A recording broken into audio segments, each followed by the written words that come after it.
Good evening, everybody. I'd like to welcome you to our meeting tonight. It's for a public hearing of the City of Ranier for a request for a conditional use permit, planning and zoning. And we have some guest speakers here tonight, Mr. Joe Sutherland. Also, we have Pete Sauberg, I was close. And Joe will be doing an introduction to the project that we are here contemplating, and Pete will help him as he needs to. At the end of his presentation, each member of the Zoning Commission will ask Mr. Sutherland or Pete questions and things that we may or may not want added into the permit, conditional use permit. And at the end of those, that every person up here has a chance to ask their questions. We will open it to the floor for you guys to have questions or comments. And I'm going to try to do it row by row as best as I can so we can stay orderly. So just because I don't know all of your names, so I'm just going to kind of do first row, second row, third row. And then once we're done, the zoning committee will motion to have some of our set conditions added into the conditional use permit, and then we will also vote on whether to approve it or not. And then at such time that if we do approve it, it will be presented to the city council next week. So just so that's kind of how we're going to plan things and how tonight's going to go. So I don't know if you know all of the zoning committee members, but we have Jeff McBride, we have Mary Ann, or McHart. It's all right. I used to be a McBride. I was close. We have Mary Ann, and we have Berta Wilcox, and I'm Joanne Kellner. And we also have Cheryl sitting up here, and Lad Kaminsky, and then there's Joe Sutherland and Pete. So we'd like to get started, and we'd like Joe to take the floor, and he's going to. Oh, also, if anybody has not signed in over here on the paper, the reason for the signing in purpose is only because there's COVID still around, and since masks are not required anymore in meetings, that if something should happen and somebody should go home in 2 days or 3 days, come down with COVID, we would have your phone number to be able to notify you. So that's the only reason for the names and telephone numbers. Just one question. I would like to request that Mary Ann would recuse herself. She was on the steering committee that came up with this plan, and she has a conflict of interest in that she owns 2 properties right over there in Pine Street. This has nothing to do with the dock project. It's only the boat launch. She was on the steering committee for the dock, not the boat launch. There wasn't a steering committee for the boat launch. Well, then why are we given plans for all of that? You don't have plans for all that. It's only for the boat launch and the parking behind here. What is it again? What? The plans that you have tonight and what we're going to discuss tonight is only for the boat launch over here at Seven Oaks and the parking lot back here. Yeah. Nothing else. Okay, so is there going to be another meeting then for the parking lot and everything? No, the parking lot is part of this meeting tonight, but the steering committee that you mentioned, she's on the steering committee for the dock. There's not a steering committee for this. No. There's not a steering committee for this. She was at the open house. Well, it's up to her if she wants to recuse herself or not. When you sold your property to Cantilever, you recused yourself, Jeff. No, I understand, but that was my decision, not anybody from the public. Well, I'm requesting it as a member of the public. Okay, we're going to let Mr. Mayor speak for 1 second, and then we're going to get on with the meeting tonight. I believe the meeting is for everything in yellow on this plan. Correct. So everybody got some plans, and that's what we're addressing here tonight. And the only thing addressing, that's what this meeting is called for. If there's a misunderstanding, but for tonight, it's for this, what's in yellow in the plans. All right, and with that, Joe, would you like to please get started? Thank you. Is anybody going to respond to that? She doesn't have to. We're going to move on. Well, when she votes, she can make that decision. Can she speak for herself? Of course she can. Speak for my. I feel like I should be able to have a voice and say something just because I am directly affected, and maybe all of my opinions don't reflect everything on the zoning board, but I do feel like I should have a voice. because I am a business person and I have a large interest in Ranier, as a resident as well. And you were part of the committee that approved this plan. Actually, they're two separate plans, but one is, I suppose we did talk about this in the steering committee, but that project is simply on its own and may never fly. It may never fly, but that's a whole new project. This is on this merit over here to talk about this project over here on its own merits. For which you approved of this at the steering committee meeting on June 4th, excuse me, June 4th, 2019. Well, the steering committee doesn't have the right to approve this anyways. Everybody's time is valuable here. These questions should be answered at the end, and I really think the presenter should present, and then the questions to be asked then. Go ahead, Joe. I just want to, again, everybody have this drawing. We're going to kind of break the discussion up into three components, I think. The first section that Pete and I are going to talk about relates to the proposed boat launch onto the river. I was going to try to walk through what I think are the key elements of the boat launch, and then of the parking lot, and then of Duluth Street, just to sort of organize the information, tell you the key components, tell you our design assumptions so far, to give you a feel for what we think is in the scope of the project. Can everybody hear me okay? Okay, very good. So the first part of the boat launch or public water access is, of course, kind of the paved ramp area. Typically, it's blacktop or bituminous paving in the ramp area that leads from the street surface down towards the ramp where the concrete planks are. And certainly we'll have that. We're trying to keep that grade around 8%. Generally, those paved ramps then transition as you move closer to the water to a concrete approach slab. Those are generally about 20 feet wide, assuming that the concrete planks or that the boat launching area is about 12 feet wide. So we would envision a concrete approach slab that would be a sort of a transition slab between the blacktop paved area up top and the precast concrete planks that you see that extend down into the water. So again, like a typical DNR boat ramp, we'll have the precast concrete planks. They're assumed to be approximately 12 feet wide. They extend up to what is about the high water elevation for this area, down to a few feet below what is the normal low elevation. And so there's sort of standard DNR type criteria that would tell you how far up the incline the precast concrete planks go and how far down into the water the precast planks go.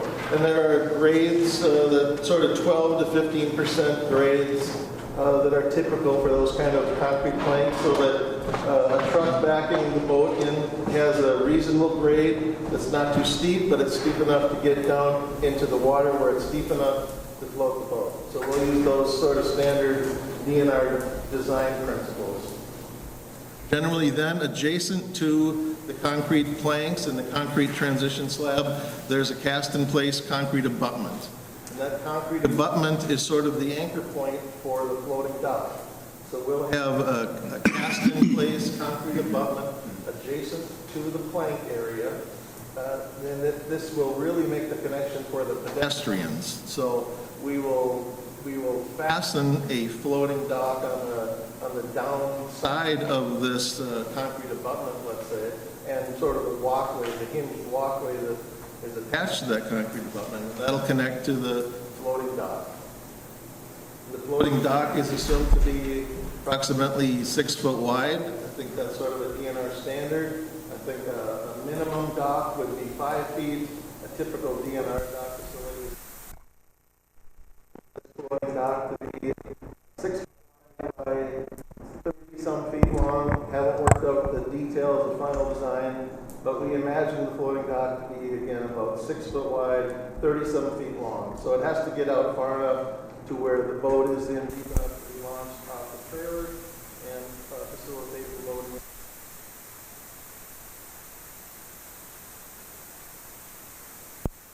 Stabilization adjacent to where the planks cut into the water or into the riverbank. We'll have, people call it riprap, sort of large rocks that we will stabilize the riverbank with to prevent and minimize the erosion in that area. So the riprap or the shoreline stabilization will be a part of it. We think there'll be some overhead lighting, enough to accommodate trucks and trailers going in during dark hours or low light hours. So we think there'll be some lighting down there. We think there'll be some temporary erosion control during the construction to control construction materials and so on from getting into the river. Very standard for a project like this on a waterway to have some temporary erosion control. And I know that the city's having some discussions with the county on the alley. There's some storm sewer in the alley. The storm sewer in the alley outlets into the river in the area, I think, just north of the proposed dock and ramp area. We have to work out those details with the county about where that storm sewer is going to be, if the county's going to make some changes. Otherwise, we don't really envision new storm sewer or new physical drainage as part of the ramp project. We're trying to go sort of sheet flow in this area. So that's kind of the plan right now for the drainage element to it. No landscaping per se included with the boat ramp. No specific restroom associated with the boat ramp. The AIS wash station is not adjacent to the boat ramp. We'll talk about that in the next one. We think that would be positioned over by the parking lot adjacent to City Hall. And lastly, we have analyzed sort of how much of a turning radius or how much pavement we need for the trucks and the trailers to pull in and back up and get situated in there. So we feel like we understand that we have the right physical area to accommodate the trucks and the trailers. So those are the kind of the high points for the boat ramp. Okay, before you go any further, you guys already have a plan. And it doesn't matter who's around you. You have a plan. I live at 3495 Louis Street. I am right in front of that boat launch you're proposing. Okay? I want to know how you're going to keep vehicles and boats from backing into my property, which is the closest one there. All right? I haven't heard anything. I want to make sure, I will put up my own stuff, but I expect the city to finance the things, the boundaries that are going to keep people from backing into my area. Okay? Marianne Woods' property is adjacent to mine. I also share where the railroad Sharon? is. No, I'm not done. Well, I know, but hold on. The audience participation part is at the end. This is a presentation. You're just going along with this. And No, we're not. Nobody is. This is a meeting that we're supposed to get information. You guys are here to listen to it. We're supposed to ask questions, and then if we decide that we, through your... you decide. No, hold on. It goes to the council, but please, I don't want to be here till 10. Let's hold this till the end. Let them make the presentation, and then everybody can get their chance to speak. Everybody. I'll just put a footnote. The city has talked to us about finding a way to delineate the area that would be the edge of the travelway through there versus what is your sort of parking area. So we have been thinking about whether it would be a ribbon of concrete, whether it would be bollards. We need to give some consideration to find a way to delineate or make it clear that the roadway is here and your parking area is here. So that is part of what we are working on in our design. I should have mentioned it. I'll carry on into the parking lot. We have a similar number of sort of key items that we think make up the parking lot. Again, it's on the area immediately west of where we are now. We think we have parking lot entrance and exit points at two locations. One is on the alley on the north side of this building, and the other one is down at Pine Street. We went through a few preliminary designs that contemplated sort of a one-way circulation versus a two-way circulation, and we ended up recommending a design that has two-way circulation. So we have angled pull-through parking as sort of the cornerstone of the parking lot. So it's set up so that trucks and trailers can position themselves in a parking stall that is 50 foot long by 12 foot wide. That's a standard DNR truck and trailer parking stall. Again, it's a pull-through. So it has access aisles on the west and on the east side of those pull-through parking spots. Sometimes you'll see parking lots that are that require sort of pull in and back out. we felt that for convenience and safety, the pull-through design made the most sense, and that's what we recommended here. So again, we have 2 access points, 2-way circulation, pull-through parking. We provide 1 ADA-type parking stall, which is a standard parking stall, plus a aisle on one side of it that would be sort of a van accessible or a wheelchair accessible. So a user of the parking lot that would perhaps need to unload a wheelchair has a 5-foot wide aisle adjacent to their parking spot where nobody can park. It is striped as a no parking area. And so we provide, in compliance with the DNR and with the state, you need at least 1 ADA spot per 25, so we accommodate that by 1 spot that can accommodate ADA. So that is included in the design as well.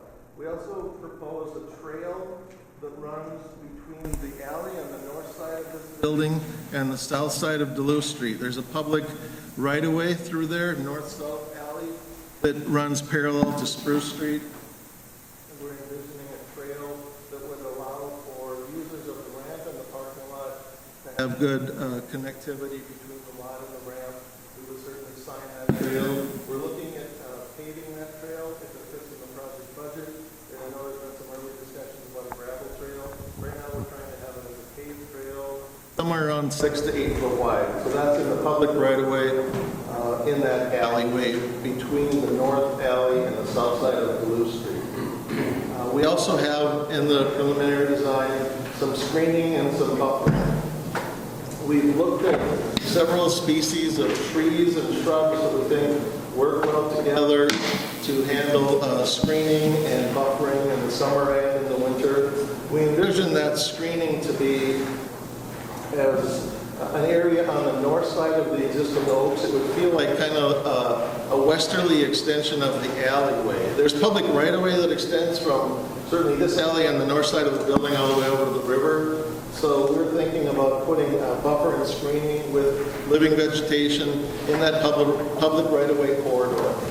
Probably, maybe you can't tell from the sketch, but we do have survey on the in-place oak trees. So we've designed the proposed parking lot to not impact the existing oak trees. And then we envision the proposed screening and buffer, again, different combination of trees and shrubs, to be north of the oak trees in the public right-of-way alley that feels like a westerly extension of the existing alley. We envision a little bit of signage that would provide some trailblazing or some connectivity for the user to get between the parking lot and the boat launch. So somebody unfamiliar with the area would have some small signs registered with a familiar or similar type of logo that would get them between the parking lot and the boat launch.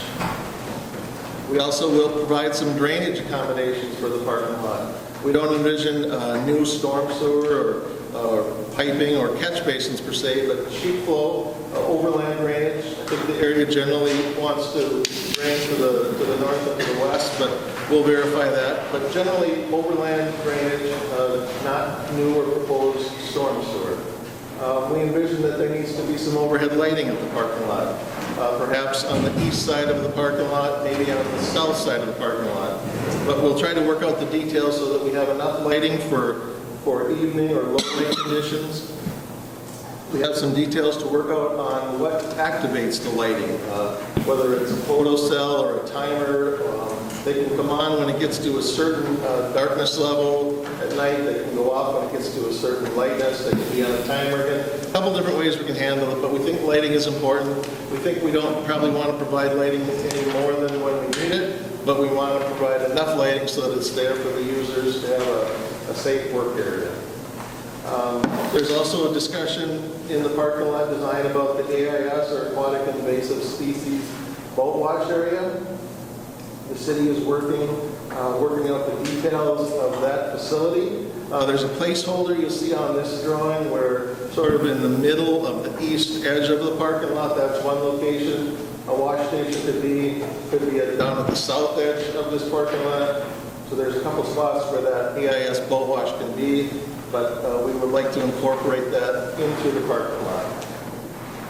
Lastly, certainly we would envision repaving the parking lot and striping the parking lot. And again, the parking lot has two-way access. We would stripe the parking stalls so that the users have a good feel for where the truck and the trailer needs to sit so that they don't block the aisle.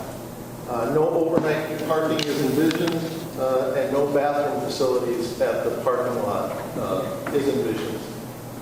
Those are kind of the high points of the parking lot. The last one, sort of part 3 of the 3-part design, is focusing on Duluth Street. And the things that we've looked at on Duluth Street, as you know, just an existing 2-lane street, no curb and gutter, with a little bit of probably perpendicular or angle parking on the south side. Excuse me. Some also on the north side near the west end. One of the key elements of this design is to provide angle parking on the north side of Duluth Street, set up for traffic heading westbound on Duluth. So coming off of Spruce, 45-degree angle parking stalls on the north side of Duluth Street. So this would require some of the widening of Duluth to the north and adding those angle parking stalls. We add as many as we can without getting down too far to the west, where we preserve some spots for Sharon's property to have their parking stalls. We show 3 here, certainly can be discussed, but angle parking on the north side of Duluth with some accommodations at the west end on the north side for a budding property owner. Also parallel parking spots shown on both sides of the trail. We know, I think we feel that at the southwest corner of Spruce and Duluth, the bank, hair salon, etc., that it may have been preferred to provide angle or perpendicular parking spots there too. The width of the road and the width of the right-of-way did not accommodate that. We had to decide whether to put angle on the north or angle on the south. It didn't seem like it could fit on both sides. So this drawing, as you can see, shows only angle on the north, parallel on the south. So that was probably a compromise, but that's all we could fit in that space. Again, we talked a little bit about signing for the pedestrians. We think that there would also be some signing to try to make this road network work in the preferred fashion. What I'll call the north alley, the alley that is just on the south side of the CN tracks. In this scheme, we would like that to operate as a one-way eastbound alley. So we'd like to have a do not enter sign on Spruce Street. So traffic that is on Spruce Street that would be tempted to turn down that alley to get to the boat ramp, we would like them to see the do not enter and not use that. We would like them instead to use Duluth Street to circulate in sort of a clockwise fashion. Duluth Street is set up in the proposed fashion as a 2-way, just like the existing. Again, the north alley is intended to be a 1-way. The extension of Duluth Street that runs past Sharon's property is intended to be a 1-way circulating clockwise road.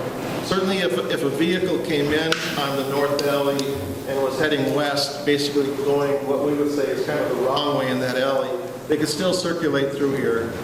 They could still use Duluth Street, which is a 2-way street, but we prefer to set this up, I think it's a safer configuration in a clockwise configuration. So again, we talked about the parking on the north side at the west end, parking on the south side at the east end. I think the last thing is just that we would envision repaving this area and certainly striping this area. There has been, I should point out, it's probably hard to tell on this drawing, but the trail that runs in what I call the alley between, let's say, the parking lot and Duluth Street, that designated pedestrian way extends on the south and west side of Duluth Street to connect the parking lot to the launch. There's been some discussion about whether that should be blacktop or concrete. We have to work out those details. If it was blacktop, we would have striping that would delineate the walking area from the driving area on Duluth Street. Could have a ribbon of concrete, like a flat curb that would delineate. Could be concrete to delineate it from the paved travelway. So we have to work out those details. Either way, we think there's a dedicated pedestrian way that leads from the boat ramp to the parking lot. Landscaping, there is no landscaping per se proposed for Duluth Street. No additional lighting to my knowledge for Duluth Street proper.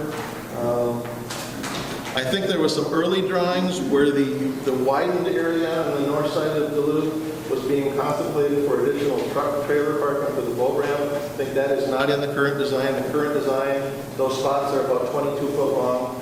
The angle parking spots, those are passenger vehicles or standard vehicles, not trucks and trailers. Certainly, the size of the project, what Dennis mentioned is all of the yellow area. That's an important trigger for the state relative to erosion control, stormwater management, that sort of thing.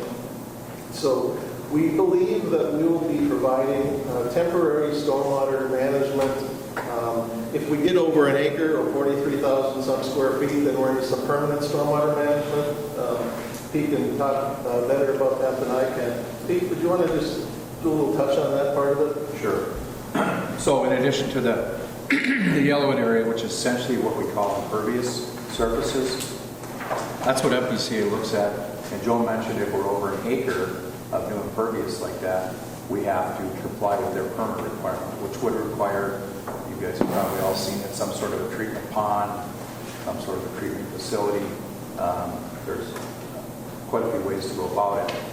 In this case, we're going to be under that acre of impervious, we think, at this point, but we are going to disturb more than an acre. So we'll still have that permit obligation. MPC will be the regulatory authority on that. And as Joe mentioned, we'll have temporary stormwater management, erosion control, sediment control, to keep runoff out of the lake from construction work.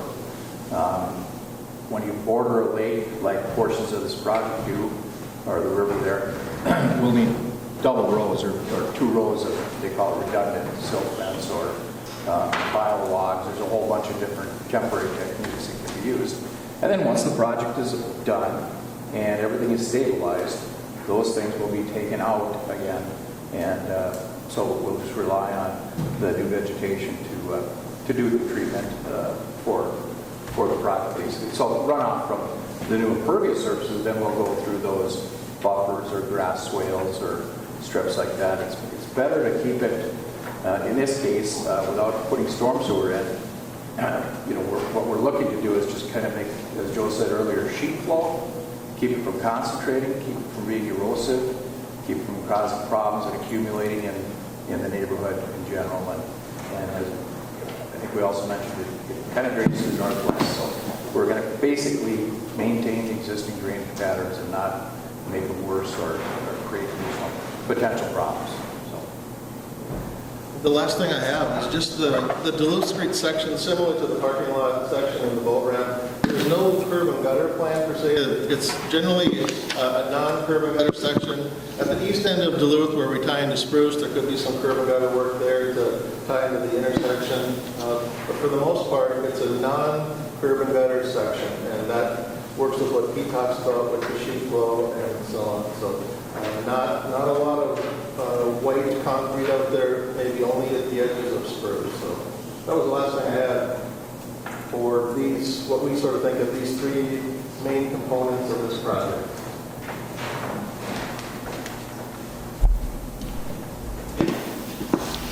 Okay, next we will go on to each one of the committee members to ask their questions of Joe.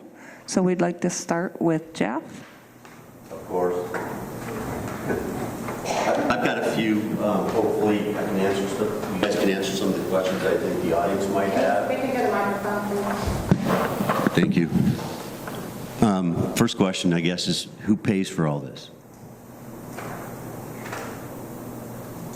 Well, I assume it's a city project. The city has some funding that Cheryl can probably talk about better than I can.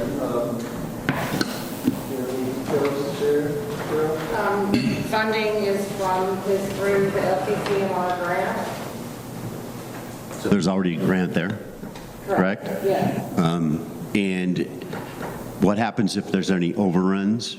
Once this thing's, especially in COVID times? For the city to figure out. Okay. Yeah. Okay. My next question, then I'll just go down here from the boat launch. You talked about the floating dock. How do you get from the floating dock to the existing dock? You have to walk up along the Duluth Street area. So you'd have to go on you can't go from the floating dock to the existing dock. You'd go, okay, they're not connected? This existing dock structure here that you're referring to? Yeah. Right, you have to come up on the Duluth Street on what I would call sort of this walking area that we've designated. Gotcha. On Duluth Street. Well, I guess I'm not understanding where the floating dock is going to be on this drawing. Where is the floating dock? Yeah. Oh, I'm sorry. I guess do you see where the truck and trailer are sort of backing into the river there? Okay, yeah. Yeah, it would be on either side. It's drawn like it's on the north side right here. Okay, so that's So that is the loading platform on the north side of the planks. okay. So on each side of the ramp, there will be a floating dock. Only on one side. One side. Yes. Okay. And lighting, I think everybody's concerned about lighting, both for safety. Dark sky. We all love looking up at the sky. Sharon having a vested interest right there at her house. So is there any thoughts on what the lighting will be, or is it yet to be determined? Honestly, yeah, I don't have details on the type of fixture, whether it's the type that dark sky compliant, keeping all the light down. Haven't got there. Okay. And then looking at, I know we're not losing any trees at Seven Oaks, and I see there's 7 oaks at Seven Oaks. But it looks to me like there's 2 trees that might be on the right-of-way to CN. Is that correct? Over at the launch area? Yeah. In that area? I did not feel that we were in, well, I didn't, 4, 5, 6. Is there a 7th one that you think is in? Well, I think those 2 might be in the right-of-way. And I just want to make sure everybody aware that when CN goes to do whatever they're going to do in the future, we really can't do anything about those 2 trees. But for us to know now, trees that are on Ranier property will not be touched, correct? The advantage, it's a good question, I should have brought it up. You can see that the ramp that we have is oriented to be more sort of perpendicular to the shoreline for a couple of reasons. The ramp in some early drawings was a direct westerly extension of the alleyway, which would have taken those trees in that alleyway. This ramp alignment was turned to be perpendicular to the shoreline, but one of the benefits is that you don't have to impact those trees. I'd just say to the audience, I would believe that if CN does do stuff in the future, we might lose a couple trees down there, and there's nothing we can do about it. Okay, parking lot. You answered the paving, the landscaping. Is this the sheet where the proposed possibilities for landscaping? Has the audience have they got this? I don't know if they were all handed out. Okay. You want one? They're not possibilities, they're just... Yeah, just types of vegetation. well, I mean, at least they can know, right? Yeah. Because everybody wants to know what kind of landscaping is it going to be, natural and pleasing to the eye. And We have a landscape architect that's been on the project. We asked them to envision where we would get the best value out of the screening, what types of trees and shrubs, what type of spacing, how tall do they get, how wide do they get, and what's illustrated in that packet are 3 of the species that he recommended that are good for winter and summer, good color, good coverage, that kind of thing. Okay. And you mentioned the AIS boat wash. Isn't it proposed to be a vacuum rather than a wash? I mean, because with a boat wash, you're going to need water, and I thought it was a boat vacuum. Dennis, do you know anything about that? Right here. I didn't get this, I'm sorry. Okay, that answered my question. Certainly, I think the city knows more about that than I do. Okay. The handout that has been investigated is a waterless cleaning system. Okay, perfect. And then just signage, if 24 hours, DNR parking lot, people go to Canada and leave their boat and trailer there for a month. There's concern even for one night here, so we want to have signage and and make sure that signage both for the one-way and the parking and directional, and there's I see here the possibility of a 30-mile-an-hour speed limit. It's got to be 15 miles an hour. I think the reference was just for Duluth Street. Yeah, but even Duluth Duluth Street, Street needs that to be 30 miles an hour in Duluth Street, Fast. yeah, that's way too fast. Sorry, and just to reinforce it, it was that the angle parking stalls and the geometry of the angle parking stalls can accommodate through traffic at 30 miles an hour. There's a little bit of a buffer Yeah. between the back of the angle park. I hear what you're saying. Yeah. I was just reinforcing, it's a state aid type design, so Gotcha. there's enough room for the vehicles to get in and get out. If it was 30, we're okay. We would like to have it 15, I would believe. And I think that's it for me. Mary Ann. Okay, so, of course, I'm concerned because I have property and have been a resident and everything. So my concerns before learning all the information are the boat launch being unobtrusive, and I do really like the plan, how it's low to the ground, and when I was young, I know at some point there was a boat ramp there previously, so I do like the design of the boat ramp.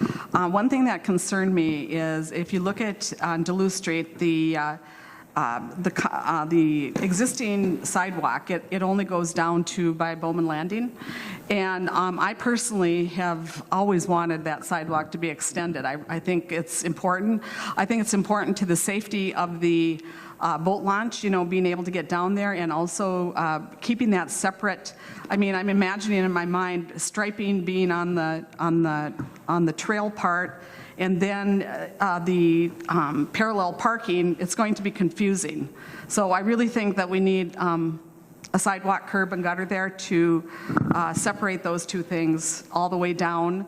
And I just think it's a safety issue for the boat launch. I guess I'm not really I'm not crazy about the. I love all the parking, the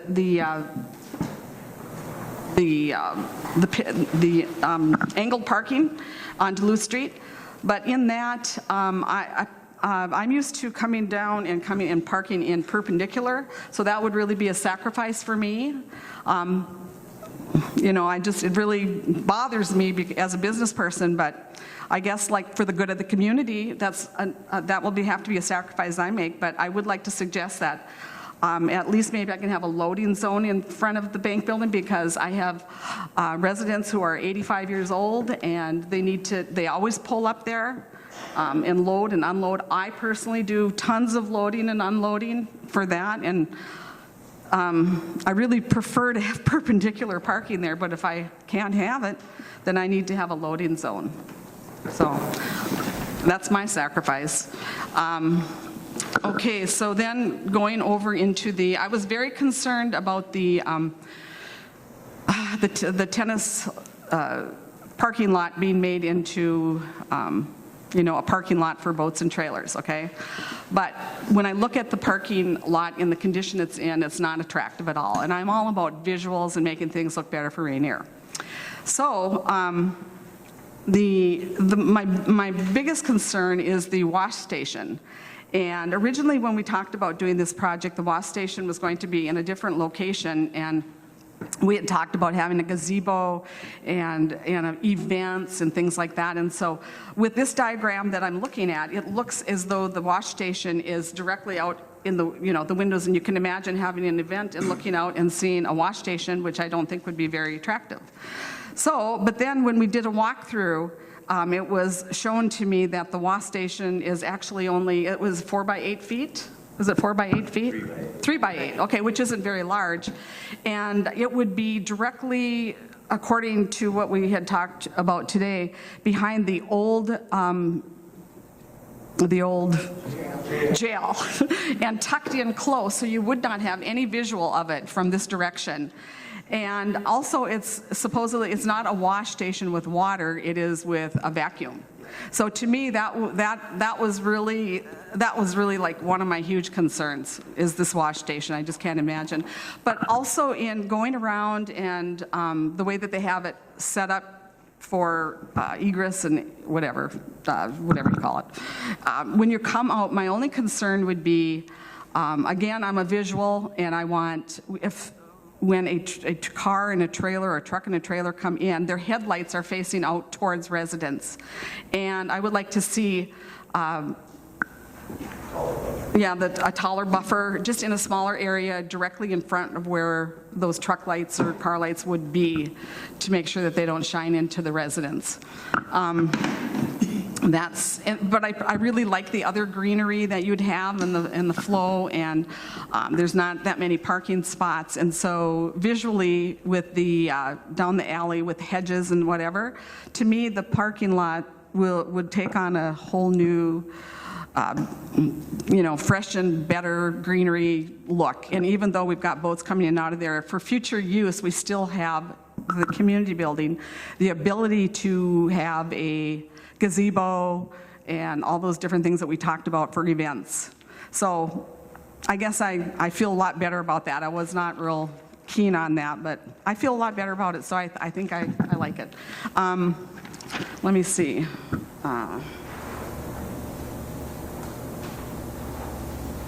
So I'm all for the concrete sidewalk on Duluth Street and the greenery to make sure the washing station is in the proper place and tucked in.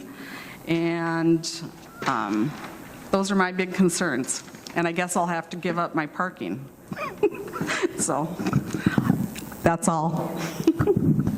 Thank you, Mary Ann. Say, I just have one question. As far as the handicap parking goes, I know you wanted to designate just 2 at this end and then nothing at the other end. Would it be possible to do 1 on each end? That would still give us 12 parking lanes, because you would have to actually take 1 away for that 5-foot. Are you referring to at the parking lot and Duluth Street? Just Duluth Street, just down Duluth Street. Just do 1 at each end, a handicap, because if we have somebody wanting to go out in a boat and they're handicapped, that's a long haul for somebody in a wheelchair to go. So if they can be closer down to the actual dock, and at least have 1 parking space down there and 1 down at this end. Okay, and that's basically all the concerns that I've had. We've covered everything that I wanted to talk about. So Berta, you're next. Okay, the only concerns I have are, well, my comments are, we definitely need that to be a paved trail going from here over to Duluth Street. It can't be gravel for handicap and strollers. I agree with Jeff on the 30 miles an hour. It needs to be, I would say, 10 or 15. Lighting on Duluth Street, we talked a little bit about that today. And then the last one is, when we use, Ranier Rec uses this a lot for events, and when you're hauling in a lot of things like weddings, funerals, we always park by that back door. Is there any parking designed for like even 1 spot by that back door? We haven't yet, but I guess we could look at it. If that's a possibility, for people that use the community building, I don't know about everyone else, but that's where we load and unload. Even if you just load and unload and don't stay there.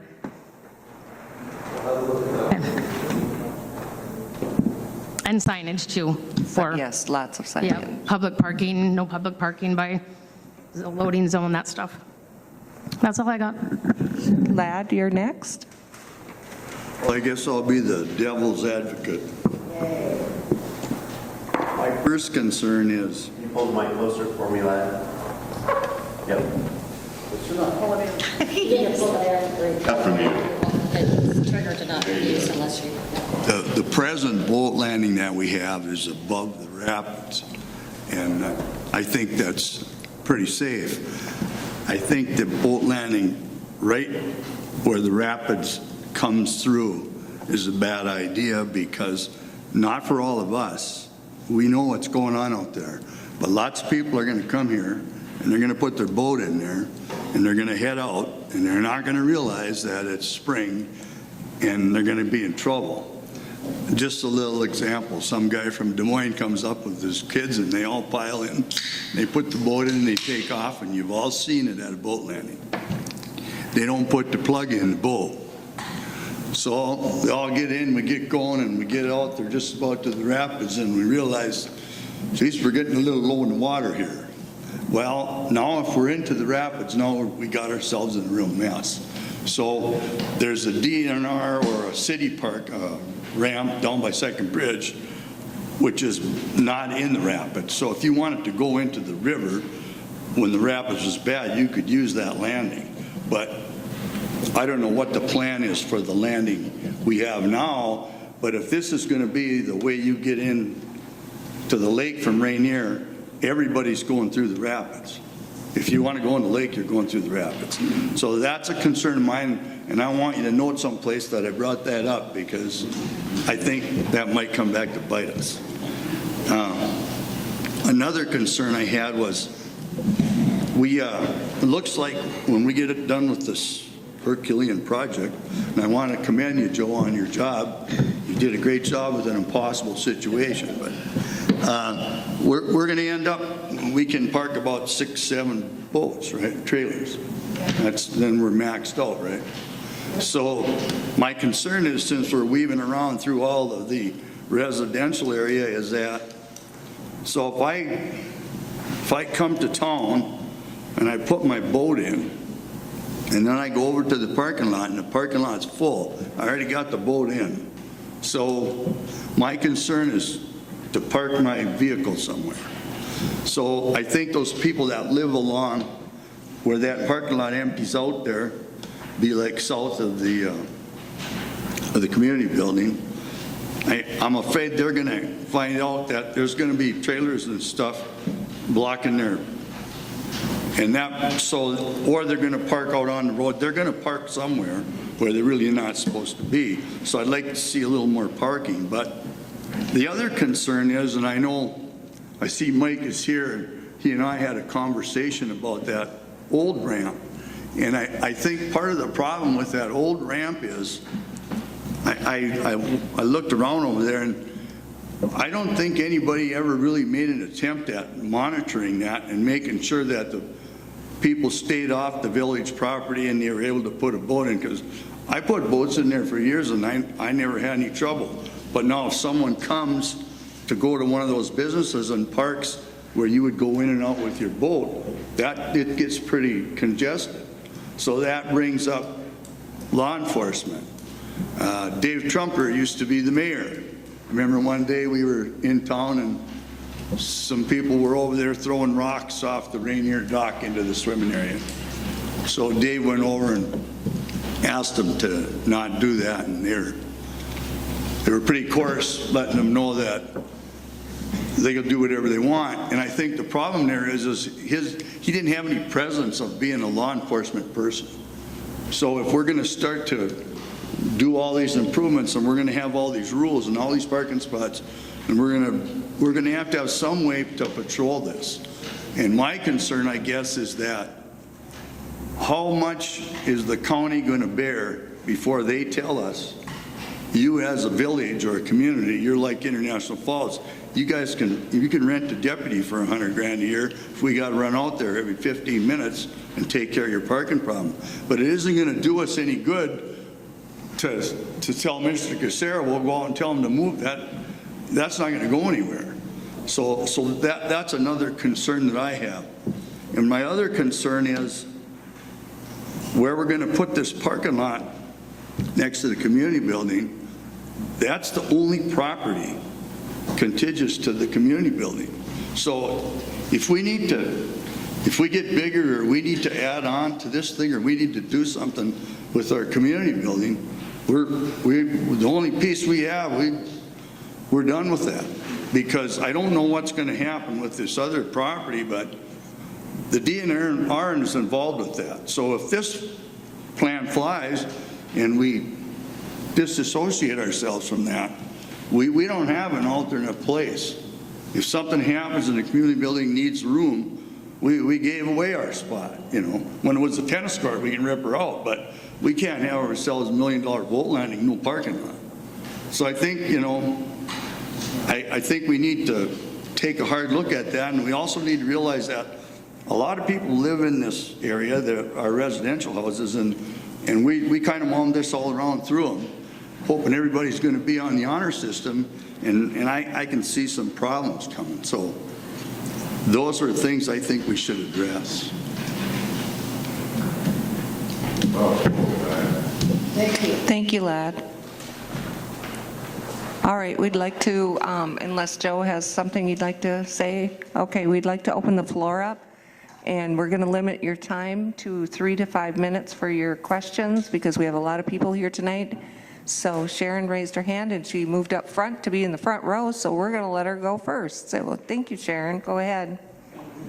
I have a couple of questions. Number one, I already have enough lighting with the railroad right next to me. Yes. Okay. So I have some issues with more lighting, okay? And I'm going to tell you right now.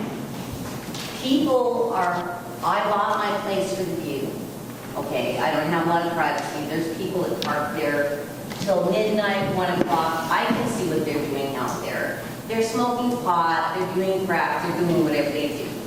They're right in front of my home, okay? Number one. So there's the lighting thing. Number two, well, I'm just going to say this. Is this revolving because of the cantilever? Because I really don't see the reason for all this happening when we're right next to the river. Okay? Also, I own jointly property where the railroad runs with the Woods family and myself. We own that. So you start talking about floating docks, you're on our property. Am I right? Well, I own, okay, so let's say the railroad runs here. I own all that wall that they're on top of with the Woods family. Nobody has the right to put a floating dock there other than the Woods and myself. And yes, I can have this abstract to prove that. Okay, so that's another thing. Next thing is, I made all the parkings. I paid $6,000 worth of excavation to get rid of old railroad cars and broken sidewalk and nails and glass, and I want to know which side that sidewalk's going to be on, because I have parking, and I don't want people parking in front of my building. Okay? I'm trying to make that lawn. July 1st every year, people surround my property, and I have to call the sheriff every year to remove them.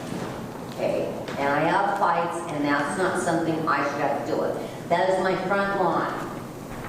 I don't want, and I want to know, I bought this place for the view, right? I have vacation rentals in there, which I haven't used this year. But what am I supposed to tell people who come to use my vacation rentals when there's boats and stuff parked there? Am I supposed to go out all the time and fight with them?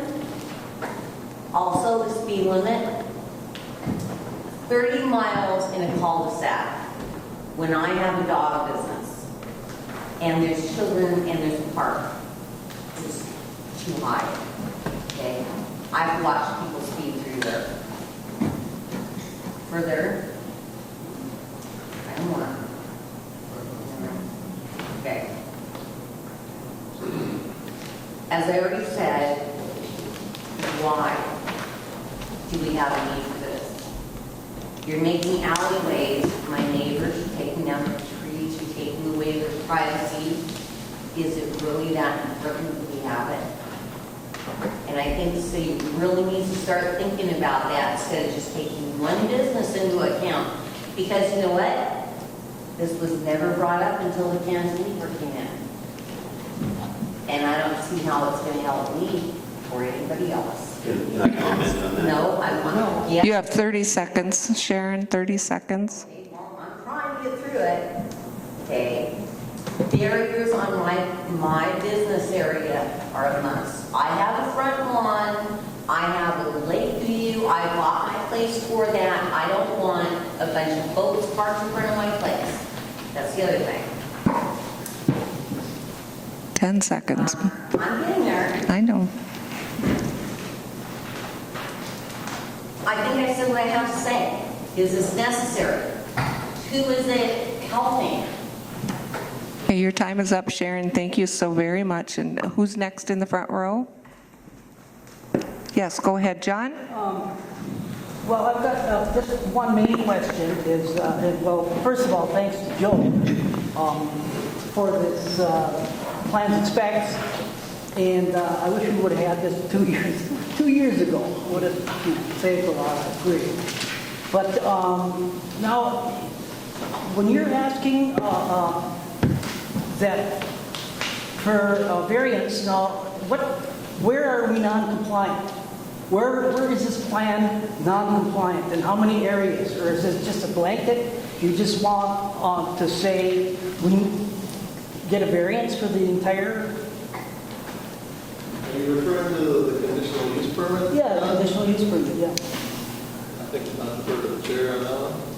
Well, I think Jeff can better explain that. He's really good at that. I'm going to pass it on to him.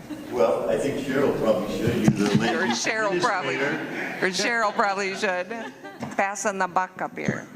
It's in the zoning district of the Ranier Town Center. There are permitted uses and there are conditional uses.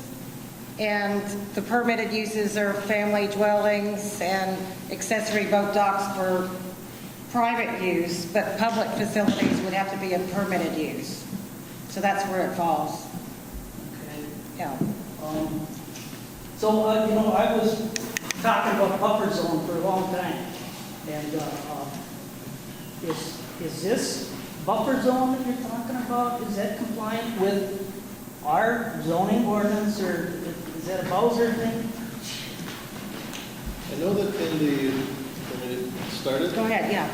I know in the city's land use zoning document, it makes reference to buffers and screening are required adjacent to, let's see if I can find the exact section. Yeah, 4.065, right, it's parking lot screening. When a parking lot abuts a lot with a current residential zone or use, continuous screening wall, berm, fence, or road planting at least 6 foot tall shall be provided, etc.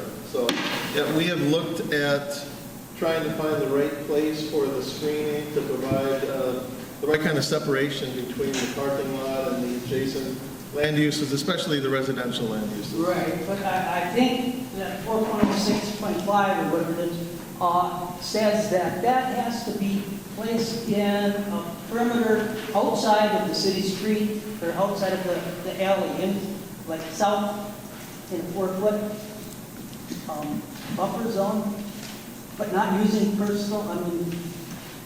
using city property other than the alley or street. It's not going to be.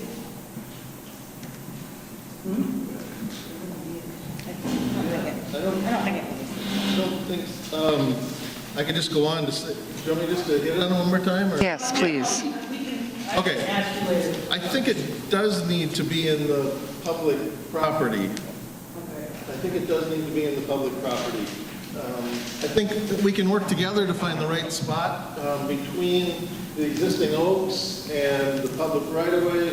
I think the size and the type and the spacing of the trees, that sort of thing, I think we can work together on that to be sure. Memorandum of understanding of some sort that would be legacy for this thing? What we would typically do is the plan would include, the plan that would encompass the launch and the street and the parking lot would include a plan sheet and some details that would talk about the types of trees, the types of shrubs, the number, the size, the height, the spacing, that sort of thing. That would be what we would typically do in our construction plan or in our bidding document. Now, some of these questions, before the notice to proceed is, what happens?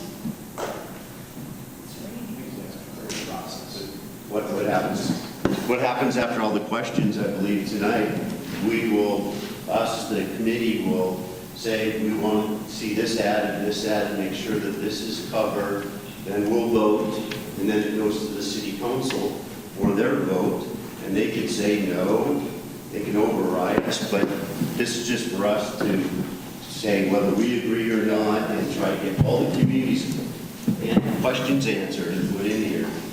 And then we'll vote tonight, yes or no, and then it goes to council next week. But we have an appeal. We have an appeal to the council, right? Yes. Yeah. Right. Yep. So possibly something legal might happen or whatever.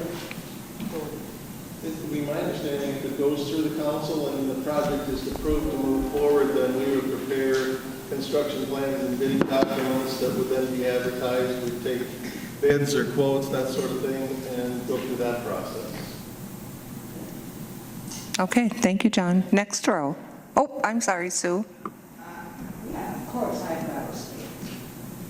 Okay, I have several comments and questions, and I guess I appreciated most what Glad said, because this is a residential area, just like down by the lake is a residential area, and they didn't want all that parking by their property. On Duluth Street, there are 5 homes and 1 rental. On Pine Street, 5 homes and 2 rentals, and that's just up to the end there. And we believe that this potential excessive traffic, the safety of residents, children and dogs will create many problems. We don't think that this is a safe plan. Measures, they say that you're supposed to be reducing congestion compared to the lake. However, on this side, in addition to all the homes and rentals, we also have the post office, the businesses, the municipal liquor store, and the Ranier Community Building, all within a 1.5 block radius, which is actually more congested in many ways than it is down at the lake end. So I think that, this is a poor place to have it. Secondly, I have spoken with the DNR on many occasions in both International Falls and Grand Rapids, and they have said that a boat launch in Ranier is not necessary.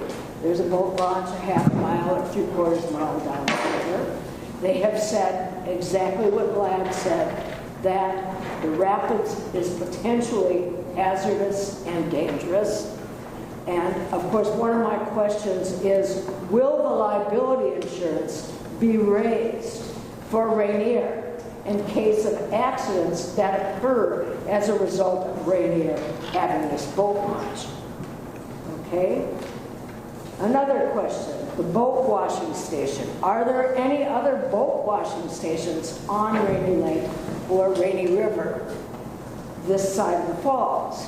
If not, does this mean that this boat washing station can be used by literally anybody, which would increase significantly the traffic that would go in and out, whether or not they were using this particular parking lot or not?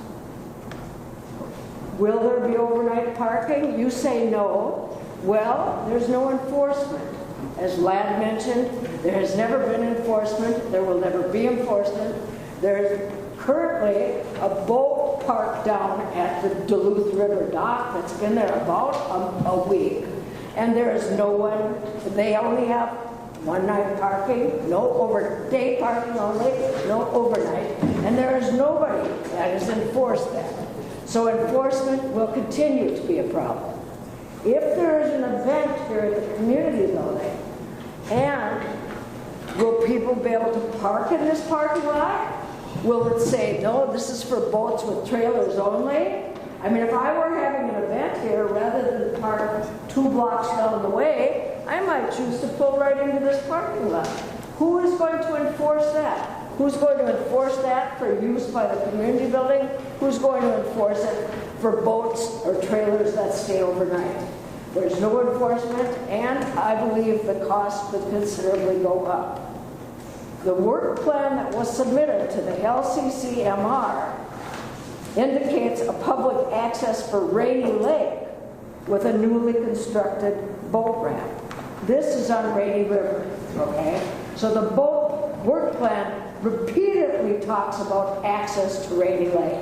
However, the boat launch is on Rainy River, and this was by default because people complained when you tried to take the beach. They complained about any of the other options. And yes, Sharon, this is because of Anna. And the work plan indicates a small floater dock for the mooring, which Joe has addressed.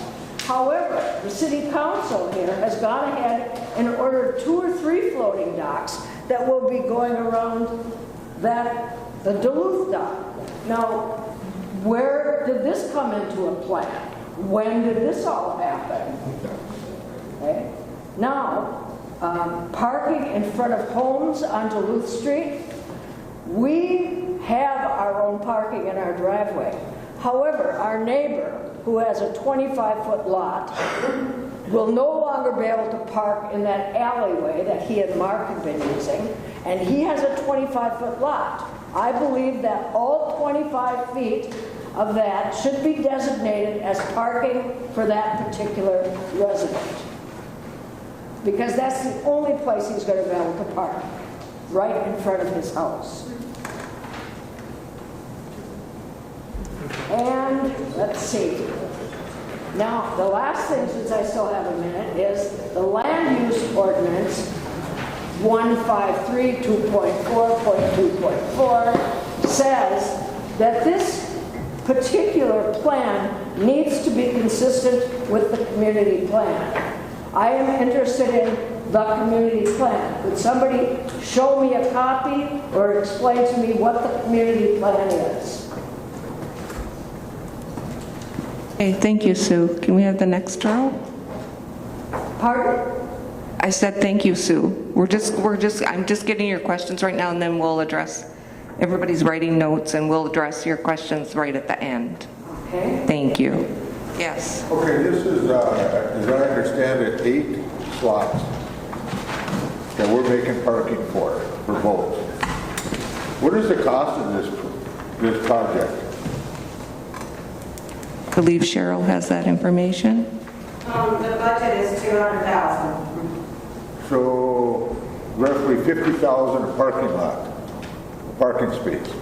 That includes the loan wash also, yeah. But it's made for 8 boats, 8 parking slots for $50,000. That seems kind of outrageous to me when I don't see the need for this. I'm kind of with Ladd, we're spending money here that we don't really have to on this whole project. The community building needs parking. And we know because when this was a tennis court, they'd line up on both sides of the street here on events, weddings, funerals, whatever, in front, and we will go all the way down to the park and halfway down the park sometimes. Well, now all of a sudden, we get parking, so we don't have this. But if you fill this up with boats, what's going to happen here again? It's going to be the same thing again. People will be walking 2 blocks again to come to an event here. This boat cleaning station, are people going to pull up there with their cars and vacuum their cars out as long as the vacuum's there? How loud is this vacuum going to be? Thank you. Because there's going to be people coming in that want to clean their boat. They're just going to drive through. Well, I know there's a place I can vacuum my boat out. And there's another good point is with law enforcement. You're opening up a can of worms for this whole project that people aren't looking at the whole big picture.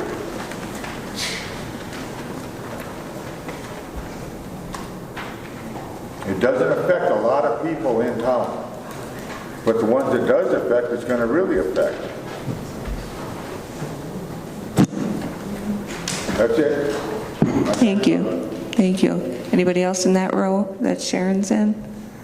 Then we have the next row that, oops, I'm sorry, go ahead. Well, I'm a Ranier resident, and I've stated many times that we need a ramp in Ranier, and I'd rather stay here and launch my boat than try to run away by the crowds.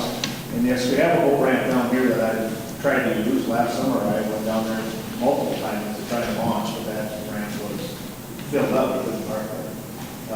Also, that's difficult landing to use down there when there is current, because the way it's situated, the current makes it hard to hold your boat out there. Do I think this is a liability to the city? I don't think it is. I know they talked to somebody at DNR and they told them that it could be. Well, I talked to somebody at DNR and said that there is no liability. People use at your own risk. There is no liability to the city. So I guess call it general, ask them whether you're going to answer that. Do I think we need a wash station? This would be the only wash station on the lake to clean our boats, because there's nowhere else where you can set one up. The Park Service could possibly put one there. Otherwise, this would be the only one right now.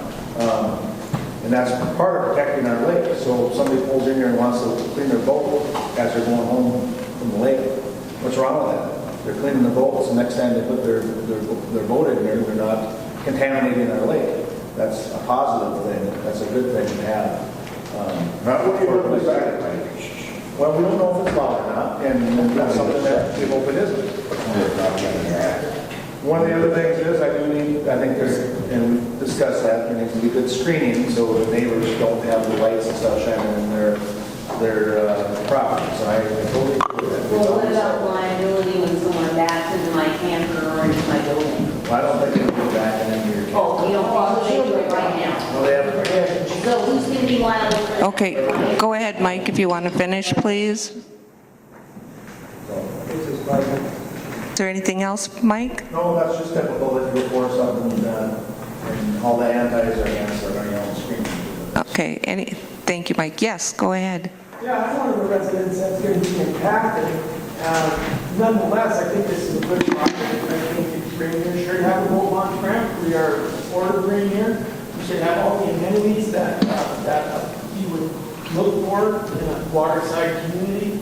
I'm going to have the trail run past my house. I think that's fine. I can see by the drawings that they did allow space for my neighbor Derek Lundeen to access his property, and they left space for me to access my property where I want to put a little driveway there. So that's good, because I made those comments before, that they were taken into consideration. And I think my understanding of the boat, the invasive species vacuum or whatever, isn't that, you got to pay for it. So if people are willing to come by here, run their credit card and do that, and suck their boat out or whatever, more power to them. And I think it's good. I hope a lot of people use it, just for the same reasons that Mike just stated, that the more it's used, the more it's meeting the intent of having it there, protecting not only, this lake in our area and wherever else these boats may go from here. And I just talked to Derek 2 days ago, and he said he wants to sell because he does not like this project. It's my turn, Sharon. Who said? But that's what Derek will do, what Derek's going to do. I'm just saying that's, obvious he has access, and I have access. So. Can we have quiet, please, while he's speaking? Thank you. How much time I got? About a minute and a half. Yeah, all right. Well, I pretty much said what I'm going to say. Once again, I'll just reiterate, I think that, and as far as, I'll talk about the rapids. Like right now, the rapids is flowing slow. I've had my kayak up and down the rapids. I've got up the rapids, down the rapids. It's not a big deal. And I think people will know, I've gone up the rapids in all kinds of different situations.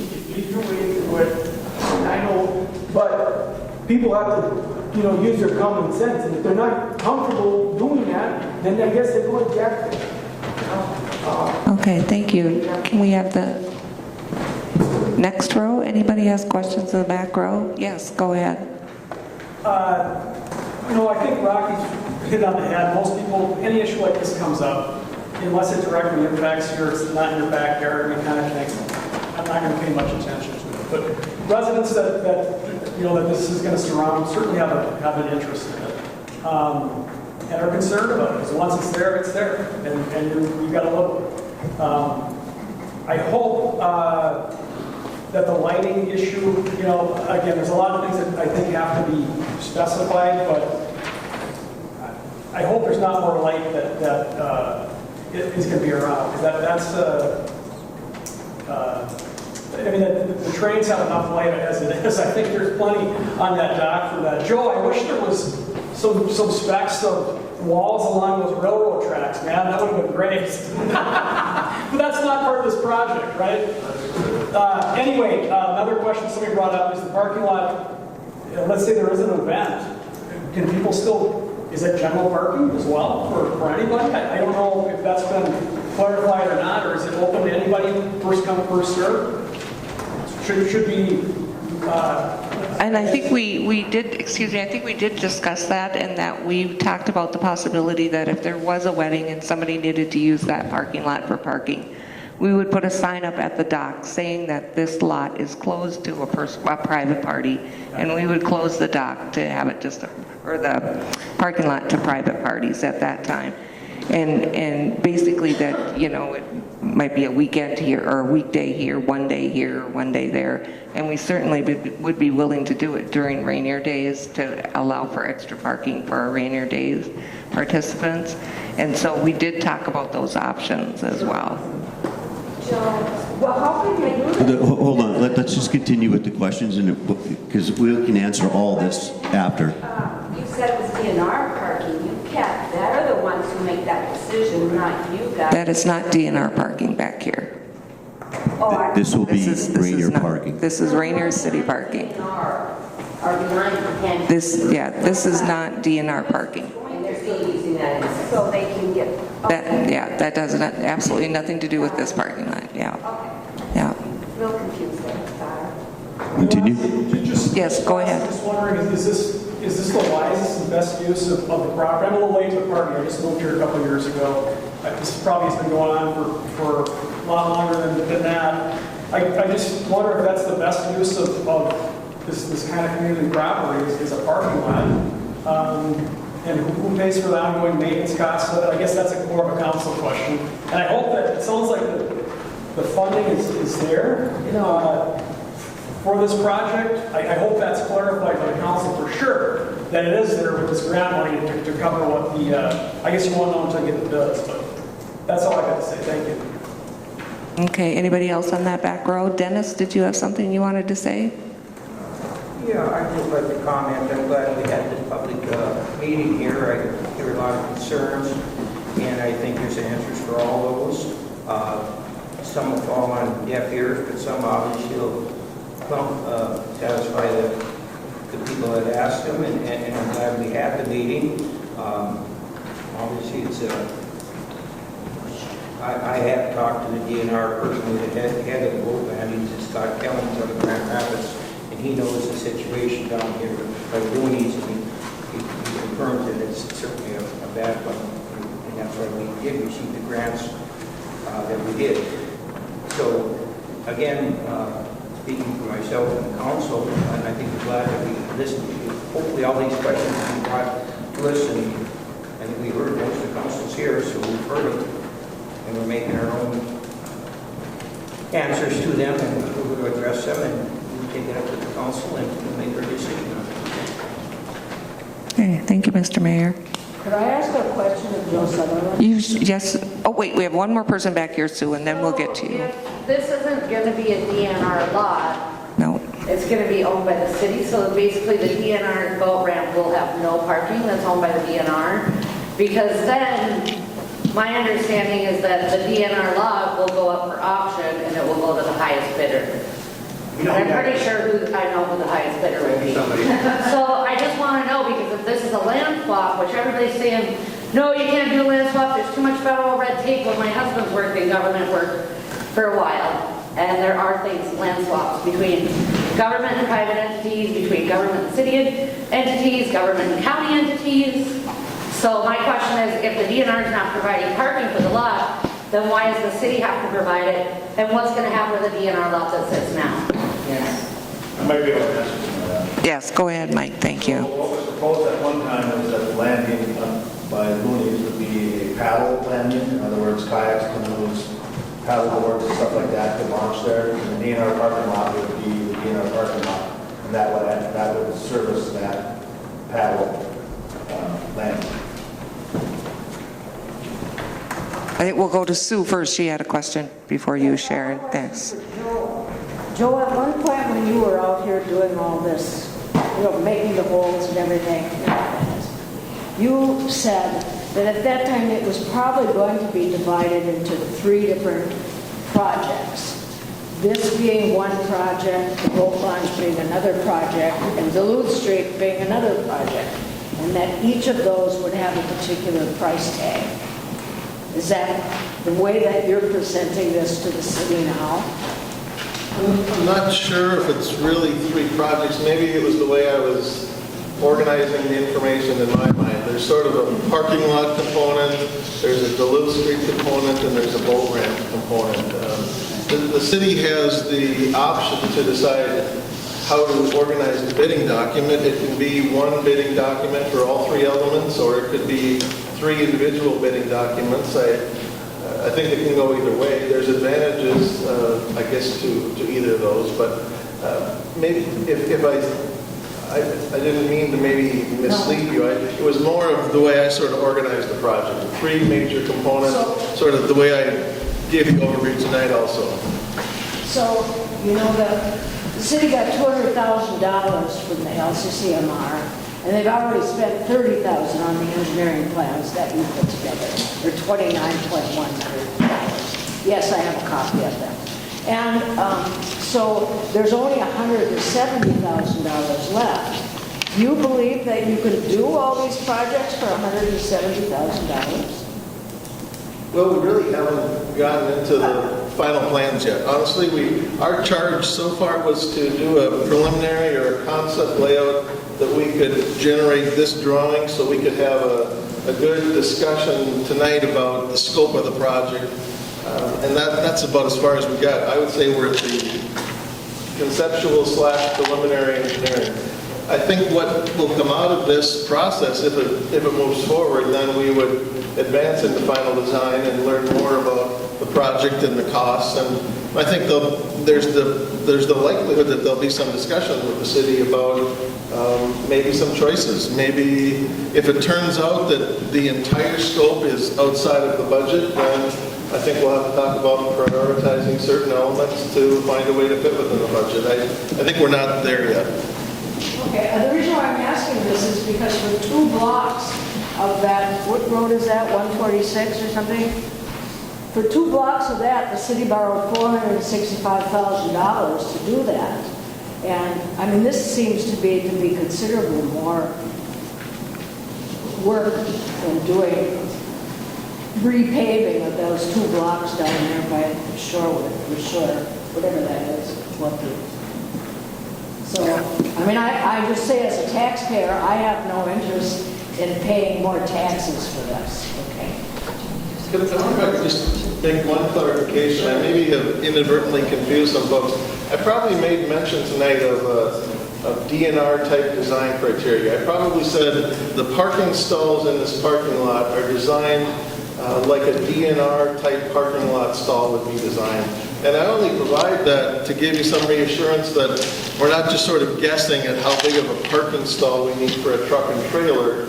We're trying to rely on the information that the DNR has gleaned over the years about what's the right size for a parking spot to handle a truck and trailer. So I probably use that terminology throughout about it's designed like a DNR facility, but if I've confused people, I'm sorry. It's certainly a city facility, not a DNR facility. Okay, Sharon, you just have a couple seconds, and then we have another gentleman in the back that would like to speak. I'm in it. Here with 50 feet from where this project's going to happen. How many of them have grandchildren? How many, like Derek, who he brought up, have 5 children? Okay, and they're going to, and I just talked to Derek, who just came over, okay? Who does this affect the most? Who is the majority and who is the minority? Okay, thank you, Sharon. Yes, you in the back in the corner? Yeah, I just wanted to know if there was anything as far as signage to keep people from going down Pine and around Crescent Place. Has anybody brought that up to keep and going back to Spruce? Out of here. There will be. We certainly can put a no right-hand turn sign up there, and would that be okay? Yeah, and I got one more question. Is there going to be any signage for people in the water as far as markers or buoys or whatever for people that are not from this area? We couldn't hear you. Like water markers, like buoys or anything out on the floating dock for signage for people that are not from here? I really hear people cutting that under the bridge too sharp, and somebody else, I mean, you can't see coming through, and if somebody's coming off the boat launch and go, I mean, it's kind of blind coming through unless you're swinging wide around. So like you're saying, putting one of the green or red buoys out there, so you, red right return. Not that I really want that.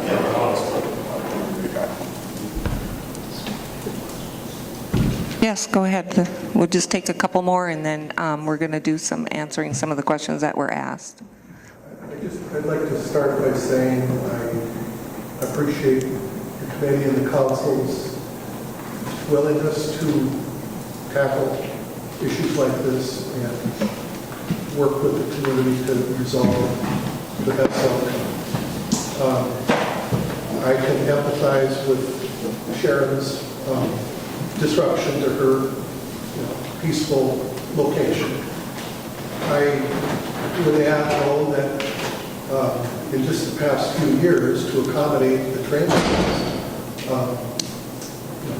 City Street was converted to an access for the railroad, which is everything from giant trucks to many railroad and government official traffic. Used to be a dead end. The alley behind my shop is now a snowmobile trail, and it's public property. And the street in front of my property is now angle parking, which goes quite close to my building, but it's the public's property. And I guess all things considered, I want Ranier to progress. And I don't think there's any possible thing that could happen that won't have unequal impact on the various community members. And I think that's just the nature of progress. And so, thank you all. Yes. So the vehicle to get the city to transfer land with the federal government is called the Real Property Exchange. They do it quite often when cities grow up around like old Army Reserve facilities and they decide they want to build a development in that area. So they'll give the Army Reserve, the government, some more land in different locations so they can build in that location that's now in the heart of the city. So if this project goes forward and the DNR lot goes up for sale and it gets bought by the highest bidders, it's going to drastically affect our business. Our business is part of the reason why this community is experiencing this growth. So if we get screwed over by every decision this committee makes or the leadership makes, I don't have as much money as everybody, but I can close my building up and just let it sit there and rot. If it all becomes too much to bear. So that's something to keep in mind as you guys make all your decisions about how to take away from the little guys. Agreed. I have a question. If the board or zoning board votes not to proceed with this project, is it over? I think pretty much. So you guys, are you guys going to apply for the No. plan, the city plan? This is the city going to us with a conditional use permit to make this happen. So you have the final authority then, basically? No, the city council does. No, conditional use permit. Yes. You say no, that's done. We say no, it's done, yeah. Okay. No. It's a recommendation. It's a recommendation to city. Okay, so, It's a recommendation to city council that does. yeah, but we can say no. Okay, I got you. You can recommend it. And I have no offense meant, but when I applied for my conditional use permit to do my property instead of 30 feet from the woods, but property 15, this is no offense to Bill, but here's what I was told.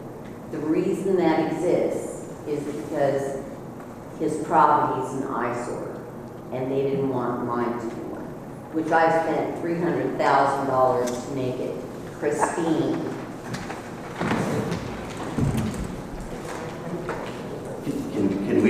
Would you like us to answer some of the questions, Nate? Well, I think there's a double standard. Well, I don't know if that has anything to do with this. It does, because when I asked you that, that's what I was told. That's why that rule existed. Because they didn't want a dumpy thing in the middle of town or in any part of this town. They're trying to up everything, right? But there's buildings that are crap. That's a whole nother subject. No, it's the same A thing. whole nother subject. Are we trying to build Ranier or not? Well, I would, the microphones are off, so you know, so I'll just speak as loud as I can here. I appreciate this too. I've only been back to Ranier about 9 years, so, I fought the train and the train won. and I think the train will always win. But looking back at some of the records, just so you all know, this isn't just something that happened because of cantilever. Under Mayor Trumper, it was proposed back in 2001 to do a marina and a boat launch down there. I think when Mayor Bruggeman was there, it was talked about as well. So I've got some of that if you want to look back. So this has been discussed for a long time, since 2000. Mayor was just here last year before he died, and he sat right here in front of me and 8 times said, leave the alleys alone, stop cutting down trees. He said this. Sharon, I'm just stating fact. I'm just stating fact. That when he was mayor, I've got it right here, you can go back in the records. Well, I was here, so was Sue and John when he said it. I'm not sure that your facts are right. I can't support it. Well, okay, but it's here. Well, It was there's been bad discussed. reporting from time to time. There's been bad reporting. Well, this is reporting, this is notes from the council meetings. So, just so everybody knows, it's been talked about for a long time. Woody actually talked about doing a marina. Sam was all dead set against it. I mean, there's all this stuff. When the county put in riprap, there was a 10-year moratorium on doing things. I mean, it's Sam not. and I were on the same page. Pardon me? Sam and I were never on the same. No, I know, but that's all public record, and it's just not. I'm trying to say that Hanover didn't come into town, and this all just came out of the blue. It's been discussed for a long time, and this is the time for Ranier we've got the grant, we can move forward. My first question, if you remember, was who's paying for it? What happens to the overruns? I feel just like everyone here. That's my number one concern. Parking is a concern. I can tell you that the parking lot here at tennis courts hadn't been used and no one could park there, so anything better than the way it was is better. Sue, to ask your question, what is the community plan? I was against all these zoning things. I wanted to come to a small little town and not have a bunch of rules. Okay, but when annexation happened, we had to adopt these rules. Okay, so the rules are in place. What's the community plan? I don't think we ever got around to it. What is the what plan? The community plan. You asked about what is the community Well, I'm plan? just saying the ordinance states that I know. you should have a community plan. Well- And that all these plans should be based upon the community Well, plan. and I'm trying to answer that. No, there isn't one right now. Well, There then how hasn't. do we go ahead with all this? I guess that's what we're doing right now. We're planning the community in front of your wild and screaming eyes here. We're planning a community. But it says right here that the conditional use permit needs to meet the following criteria. There isn't a plan. Consistent with the community plan. Well, but there Will isn't not one. be injurious to use and enjoyment of other property in the Absolutely. senior. Yeah, there is a community plan. There is a community plan. Well, then let's see The that. community plan said there's going to be tennis courts too, Jeff. I know, exactly. Okay, so you took all the tennis courts, put it in the parking lot. That's what you want to do. No. For, I tell you what, I live on that day, and I can tell you that there's about one boat that parks in that dock all summer long. One boat. And everybody swims in that bay. It's basically a bay where people swim. Now it's been turned into a parking lot and a boat launch facility. I'm just trying to answer some of the questions. We're talking about things. We want to reopen it up to the audience for questions. Well, I think we want to answer some of the questions that were already asked. That's what Like I. not technicalities here. No, I'm trying to answer the questions. The cost, and each one of us are get to answer. So you said the tennis courts were not, it's good to get parking lot here. Well, no one's ever parked in the tennis courts was my point. Yeah, do you want to have a couple minutes to say something? Well, I just say something there. What do I got to do? Do I need something official Well, there? no, but I mean, we were going to answer Well, some questions. Well, okay, I'm sorry. We wanted, no, I'm on your side. We were going to answer questions, but you haven't had a chance to speak yet, so we can. Well, I have a chance, I just spoke. Okay, you don't want any more then? Okay. I'll want to ask for more when I want it. That's not a problem.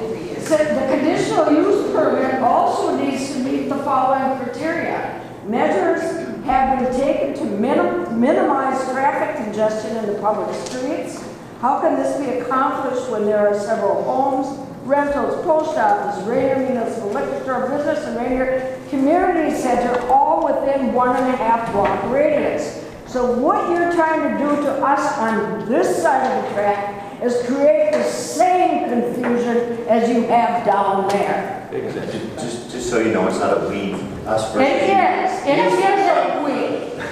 It is a we. Because you moved all the way down there, and you got a good price for your place, and the rest of us are stuck right here, and whatever happens, that's it. Everyone must be orderly and respectful, please. That's fine, I'm trying to be. But you don't. I'm trying to answer some questions and then move it along to the rest of the members here. But, you know, Well, don't. I'm done with this. What I'm going to say is when somebody comes onto my property and does damage, I do have money for attorneys, and you guys know I'll pull up the line. Thank you, Sharon. Thank you, Sharon. Okay, I'll be as brief as I can. I agree with the lighting. Dark sky, it should be dark sky approved lighting only. We don't need more lights, we need less lights, but it needs to be safe. To answer your question, if there's any other cleaning stations, yes, every year the DNR puts one in front of the roadhouse. And I guess that's it for me. It's not Besides personal anymore. tax. There's no, And I just want to address your question back there about the noise issue from the cleaning station.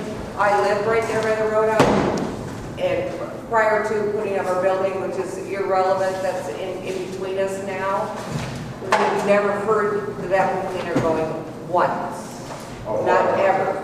Was that water-based? That was water-based. That was water-based. That would have been a lot, 100 feet. maybe 100 feet. Well, he's I'm got. not gonna hear that. I mean, Cool, because I'll come over here, I'll supply too. you're welcome to come to He's my gonna house be- how anytime far like, would you and- be, and Rocky? please About don't threaten 25 me. feet? I'm gonna take that as a threat, and I don't appreciate that. So please don't threaten that you're gonna come to my house if you hear I that. am not threatening you, I'm telling you, you said you did not. Because I'll do that ask you at to all. leave, because I'm not gonna deal with that, so. Yeah, you're going 150 yards from that cleaning station. At least. It gets over David. there. Well, That's what I said, I'm not any close, I'm not any farther than that. I don't have any issue with the noise. Because I'm only 100 feet away. That's fine.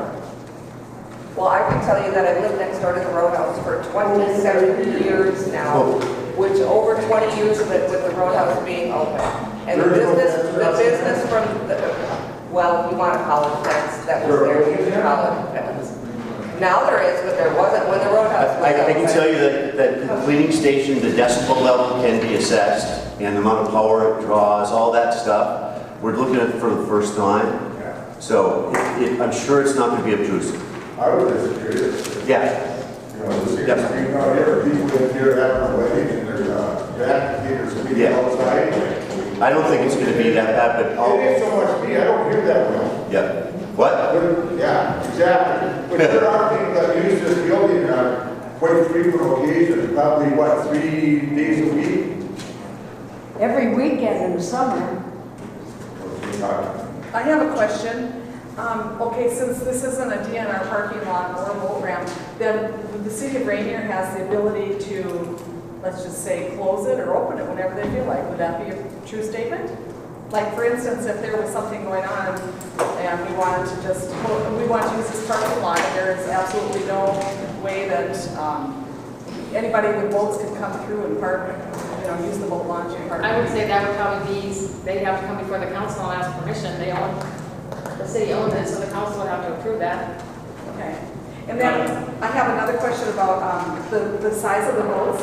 How large of a boat can accommodate, like, going down there? Like, can it be a huge boat, or is it just for little boats? Would it be just for little boats? I don't know that we really talked about size of boats, but I was thinking like. It's going to be bigger than the one down there. Okay. All right. So that means a bigger boat. Yeah. Joanne, can you help answer any questions I didn't, since I tried? I know that we spoke very much about the lighting and stuff down there, and we really wanted to make sure that it's ambient lighting. If they do put a light over there, we had even discussed while we were walking around, maybe something similar to the lights that are up here on the deck, so that they're decorative and less intrusive to the area. and may end up only being one light by the end of the dock actual area. So we did discuss the lighting. What about the law enforcement and enforcement of all of these things? Who's going to enforce it? That's not for the zoning board to decide. Well, it is. No, it's not. It's Of not. course it is. If you're recommending this, you have to. We're not recommending this. The city came to us with a conditional use Yes, permit. but if you are going to recommend it, I would certainly think that you would consider the Well, issues related to I've law considered it, but it has nothing to do with zoning. Well, it certainly does. Why doesn't it? Yes, it It does. doesn't. It has You have to everything. get the police force for enforcement, and that part of whether you're gonna make a recommendation or not? I would think the answer to that would be, Ranier does not have a police force. Of course they Anything- don't. Can I finish? Yeah. Anything that comes before the council, and I've went to every council meeting since my husband joined it, and there's always a comment about Ranier has no police enforcement. You call the police, you call the police, you call law enforcement. We don't have a police department here. Well, you have to give it the sheriff's force the law. And that's The law's not gonna enforce it. You don't need a police department. Yeah, do you guys want a police department? That's You not know, a police department. I don't want a police department, but if you're gonna have all the rules, you gotta have enforcement. People made comments today already that nothing is being enforced. Sharon made a couple comments, so the problem's already here. Yeah, so what do you think it's going to get better? Well, it's not gonna get any worse. Well, sure it's going to get Yeah, worse. well. It's going to get people parking out here all night. All right, I've taken it. I mean, Good. Look, can we talk about this in private, Jeff, or? I'd love to. You wanna go right now? Let's go. I'm into that. I'll buy you a drink. Again, one of the other questions you asked, Jeff, was who's going to pay for it? Yeah. Again, we come down to the $200,000, for which $30,000 has already been used for engineering plans. And that 2 blocks of highway down there cost the city $465,000. No, I understand. So how in the hell can this be done? That's not for us to decide right now either. We're not going to talk Yeah. about that road down there. We're here to do this. Yes. So that road down there has nothing to do with this. Well, it sure did. Well, maybe in your eyes, Sue, but for right now, for what we're going to vote on, which is a conditional use application for the city, and this is what we've been discussing, and I'm not going to discuss how much money we spent on a road over there, or what might happen with the DNR lot over there. This is what our focus here tonight is, and we're going to be just about done here. So if there's any more questions, we're going to close the floor out. And then we're going to have a discussion here with the members of the zoning committee and then vote. So, Excuse me. yes, John. Is this a vote you're going to take for whether to request, recommend a variance? Just recommend it A blanket variance to the city council. It's not A conditional use permit, and we can put things on it like the lighting and parking. Yes. Excuse me, I was on the zoning committee for 3 or 4 years, and one of the things that happened with the zoning committee is they made all these decisions, but then if somebody wanted to change them, they just went ahead and changed them. That would be the people who were given the variances or the conditional use permits. Like Cantilever became 3 levels instead of 2, or that guy over there ended up building closer to the water. I mean, all these things happen because there's nobody that's selected to oversee whether or not these things happen. So how can we be assured? Because, are you going to guarantee us no trees will be cut down? This will not be done. This will not be done. Can you guarantee us that? Because I don't have faith in the zoning committee, having been a member of it myself. And again, what we do is recommend. We don't approve anything. If we approve it, it goes to the council and they approve it. I know, but you are the ones that are supposed to follow up as to whether or not it's being done that way. If you approve it. And that there have been how many violations of the zoning committee recommendations already in Ranier? Because nobody seems to care once the decision is made. Okay, well, I'm sorry, Sue, that's what happened in the past. Well, I'm I know sure that's it what- will continue to happen. Can I finish? I know that we've been pretty vigilant since there's several of us that are new to this, and we have set up a protocol when we do things that we go out and we check and we recheck, and we have been doing that with the recent ones since we have been on this board and we have been doing that, I'm sorry that the boards or members of late were not doing that. But as of right now, this is exactly what our protocol is. And we're going to be checking and double checking. We discussed going forward, monthly meetings, inviting Darcy so there's transparency, taking notes. That wasn't happening before, okay? The city's growing and it's growing very fast. Okay, anything else? I can raise my hand. Oh, I'm sorry. What happened? I'm sorry. You're going to get, of course, there's conditions. I just want to go back to the question about the money. So the city can't necessarily do what they want to do if you get grant money. There's a lot of conditions, right, Cheryl? I'm attached to the money. Yeah. So once you take that money, whoever gave you the money, they're controlling it, not the city. Well, not necessarily. This was a unique case, and the legislature screwed this one up big. Yeah. And that's where it first went off the rails. And so we've been dealing with this stuff. Yeah, we're here over here today because of a bunch, not because of anything besides we got to get better at dealing with these things. Okay, and what conditions now are we going to add to the conditional use permit?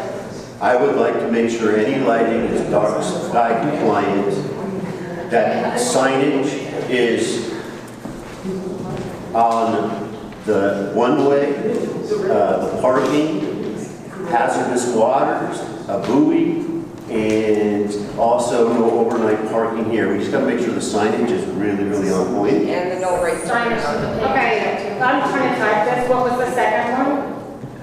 The dark sky compliant lighting, and the second was signage. What about signage? The one-way has to be marked, no overnight parking, hazardous waters, a buoy up front.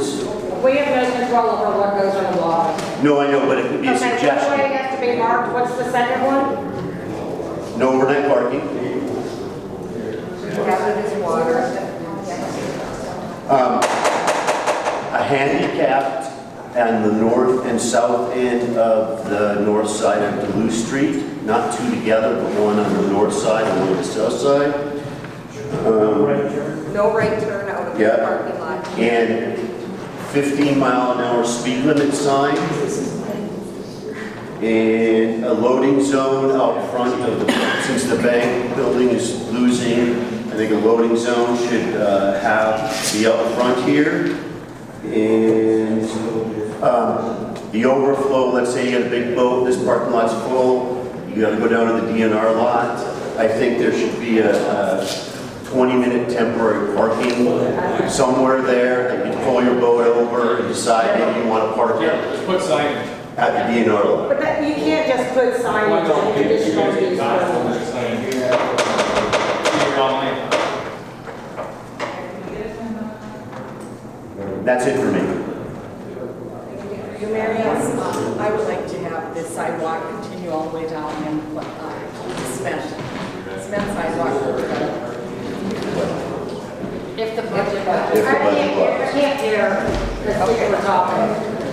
If you guys are going to talk, you need to go outside. Otherwise, we need to be able to hear because our microphones are not working up here. Cheryl needs to hear it. Thank you. What did Mary Ann say? I'm requesting, I would like to have, if the sidewalk continue all the way down to the water. I think it needs to be cement. It shows that. Yeah, if budget allows. If budget allows. Or, I mean,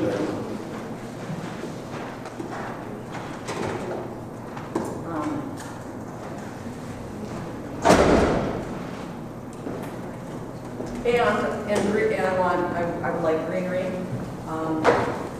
so that the headlights from any boat washing are not. That would be the buffer zone. The buffer zone. Yep. As much buffer zone as we possibly can. Especially leaving the parking lot. Yep.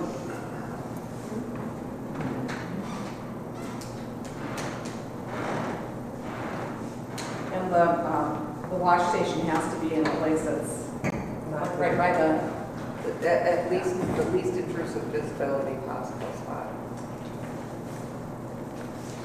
Okay, excuse me. Has anybody seen the price of the wash station? How much does that cost? Has anybody Googled it? Approximately $20,000. Okay. Has anybody Googled it? to I just see- did. Okay, I just did It's about the conditional use permit. too. Right. I was just wondering. This is about the conditional use permit. It's not about the cost of the project. Thank you, Mark. Anything for Berta? Do you have anything left to share? I think that's covered. No, just my comment about the parking, that's not, I don't want that in, if we approve the conditional use permit, I don't need that. I would just like, that's a suggestion. And then one more signage, Cheryl, that walkway that's going by Mark's, adjacent to Mark's property, signage there for no motorized vehicles, so you don't have four-wheelers, and that kind of stuff going up there, walk pedestrians only. No, you can't drive your golf cart on there. I'm surprised that's not, the distillery and like you say, against them, because the way it is now, all the foot traffic has to go by the door. And there is a parking lot there, I guess. I think that the problems that we talk about are still here unless we do something to take care of it. And if we're not going to be concerned about enforcing anything, well, I think we're just out of the pot and into the fire. I really think the way this is set up, I mean, you did a great job, Joe, but you know, you're going to have to be pretty heads up at what's going on here. Get in here, put the board and take it all. If this is your first time, it's going to be a little difficult. I just think that with enforcing it, the land that you have working, it would be safer. We only need to have one bad deal, you know? So that would be my only point. I don't know that I don't know if we put this thing together with the problems that we have. So you don't have any conditions that you want to put on the project? Well, other than that, I would like to see the problems in our, as far as I'm concerned. I don't have a recommendation. Okay, then, I guess we're at the point where we can just go down the line and we can vote whether or Well, not. if Cheryl reads what, Cheryl reads. Thank you. Right. Conditions are that the lighting is dark sky compliant, that there is signage on the alley for one way and no overnight parking, and no motorized vehicles on alleyway, that there's handicap parking at north and south end of Duluth Street, that the sidewalk continues all the way down to the water if the budget allows, that there's a buffer zone around the parking lot, and the wash station needs to be in the least intrusive spot. Speed limit. Speed limit, yeah. Can we put that in? That'd be in the signage. Is that up to the city to do after, if it's done? Right, I mean, that wasn't even a part of any of this anyway, I was just trying to make the point that the parking is designed for a street that operates at 30 miles. Okay. Right. So the City of Ranier can post that whenever they want. City can do Design that. street that Yeah. has city limit. Okay. Okay. I make a motion to approve the conditional use permit with the conditions that we stated. I'll second. All in favor? Aye. Aye. All not? No. We have 4 ayes, 1 no. It will go in front of the city council next week, Tuesday.